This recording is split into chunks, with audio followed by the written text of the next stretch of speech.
You have a burning question about linguistic landscapes you'd like to see answered? The local project team shares their insights in this tutorial series.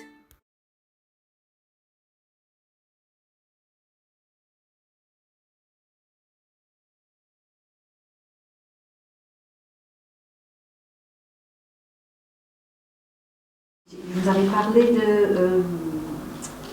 d'investissement, tout ce que vous nous avez montré là. Une question de la part de nos futurs enseignants à l'INSPE, c'est toujours, mais ça demande beaucoup de temps, tout ça. Alors, que dites-vous est-ce que ça vous a demandé énormément de temps supplémentaire pour mettre en place toutes ces choses qui sont Alors, ça demande du temps, c'est certain, il ne faut pas se leurrer, je veux dire, ça va demander du temps sur la progression pédagogique. Il va falloir faire des choix, se dire que travailler avec les élèves, c'est aussi travailler en classe, pas toujours que à la maison.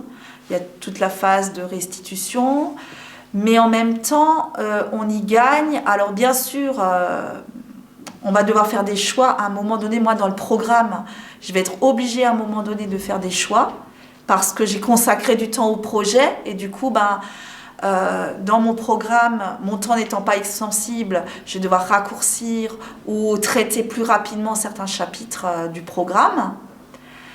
Mais en même temps, on a le programme et les compétences aujourd'hui.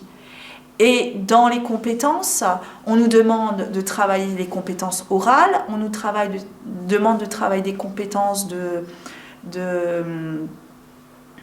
d'autonomie, on nous demande de travailler les compétences de travail collaboratif. Donc en même temps, moi, j'ai travaillé des compétences. Donc j'ai pas perdu mon temps.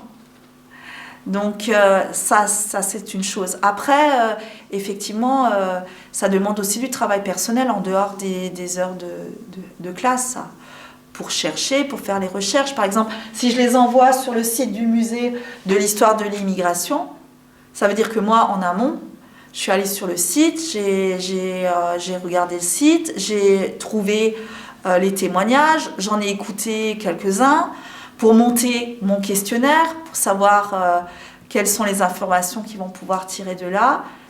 Ça ne se fait pas en 10 minutes, c'est sûr que ça prend du temps. Voilà. Et puis après, sur la séquence sur le dialecte et la séquence sur la Deuxième Guerre mondiale, en culture régionale, c'est des séquences que j'utilise les autres années.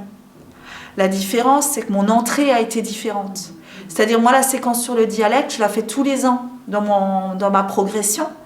Par contre, ici, ma problématique a été plus centrée sur que nous apprenne la présence du dialecte. Donc, qu'est-ce que ça nous apprend sur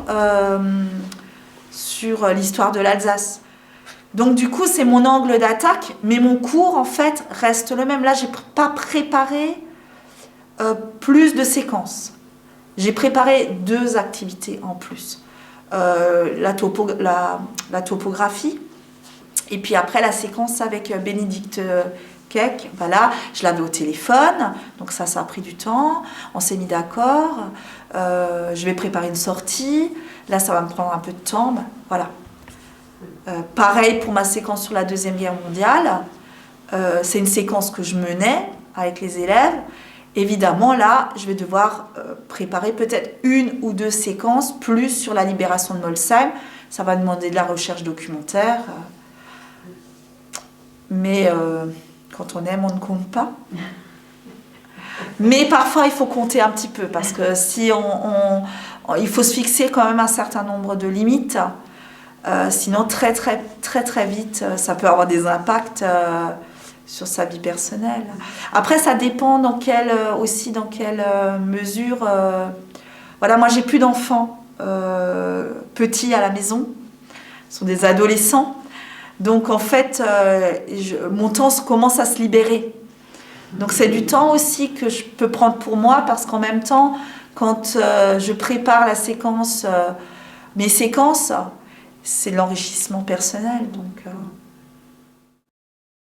Thank you for tuning in. If you have a question you'd like to see answered, please contact us through our website or write an email to localproject@gmail.com.